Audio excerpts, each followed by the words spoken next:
Good morning, good morning, good afternoon, good evening from whichever part of the world you're from. This is Kavita Ramchand from Life Success Coaching in Mauritius.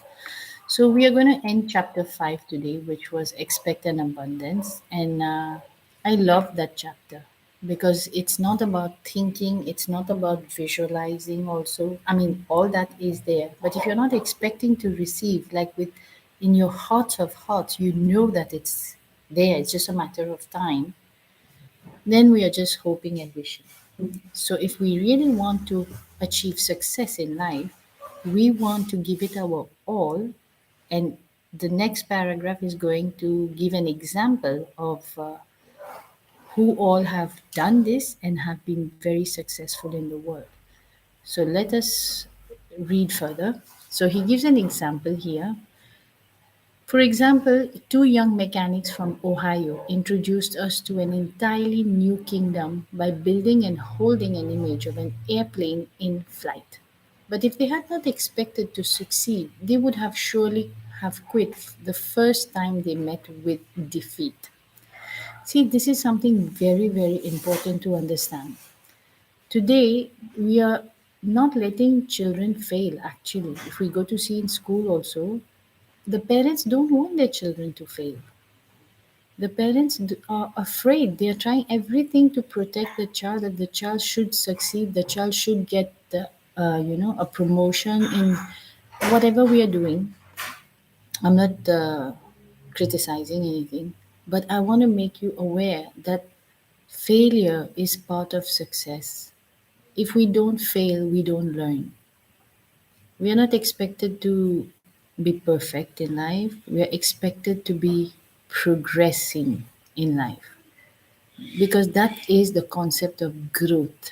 Growing never stops. We cannot stop growing in life. If we stop, we are going to go reverse. We start to die. And what I mean by growing is you want to keep growing to the greater versions of yourself. What have you come to do in the world? What are you doing with your time? Like, I love teaching this information. I would do it for free. That's what I'm doing right now. That's the kind of thing I'm telling you. What have you come to do in the world? What jazzes you?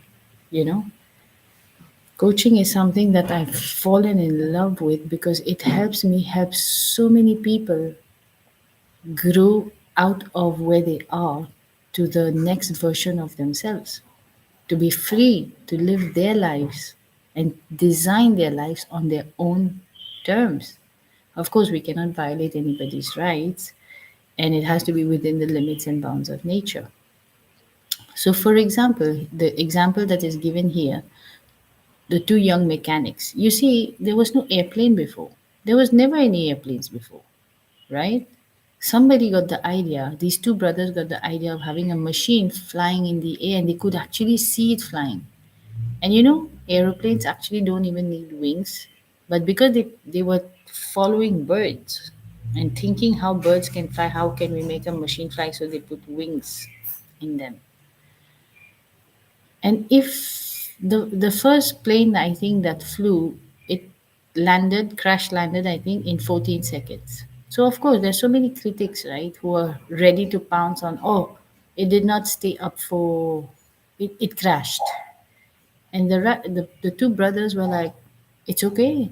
It stayed up for 14 seconds. That was what they could see.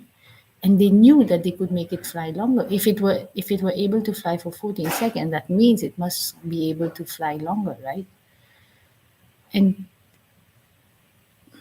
they did not, thankfully. And today, thanks to that, we are now only hours away from anywhere in the world. It's just hours away before you reach to another destination in the world. In fact, we can even reach other planets within a very short span of time. I was asking somebody the other day because we were given I'm part of a challenge right now, and we were given a task to write down your dream destinations. And this person wrote Mars. And that made me smile because if she can think it, she can achieve it for sure. These two ordinary mechanics could think of an airplane, and today it's like we don't even think about it anymore. It's like a norm, right? So there. Now, Edison built and held an image which illuminated the entire world. And as a result, we no longer need to spend half of our days groping in darkness. Thomas Edison invented the incandescent bulb, you know. I mean, if somebody can do that, they are not any different from us. They are only thinking differently. That's it. You should realize that you too can change your world, just as John and Pat did by building an image in your mind of exactly the way you would like to live.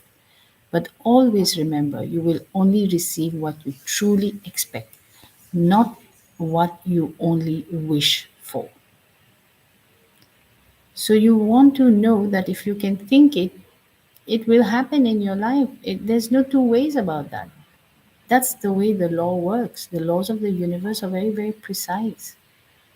All you need to do is think, create, build the image. Okay, now he's going to end with that.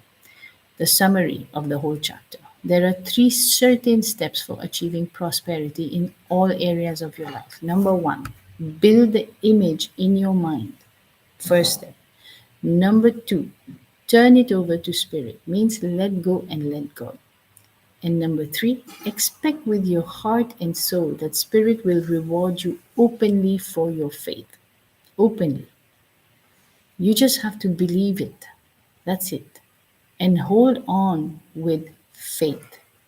You know, faith and fear both are invisible to us, but we get to choose. So you want to keep that. And it's not faith that is blind faith here. I'm talking about faith based on understanding how everything is created in our world. And once we are able to have that kind of faith, we will never ever, because we will manifest, we will never ever doubt the power of that kind of faith. So expect an abundance in your life, right? And I will see you next week for chapter 6, which is a very interesting chapter. It will be on the law of vibration and the law of attraction. So see you all. Bye bye.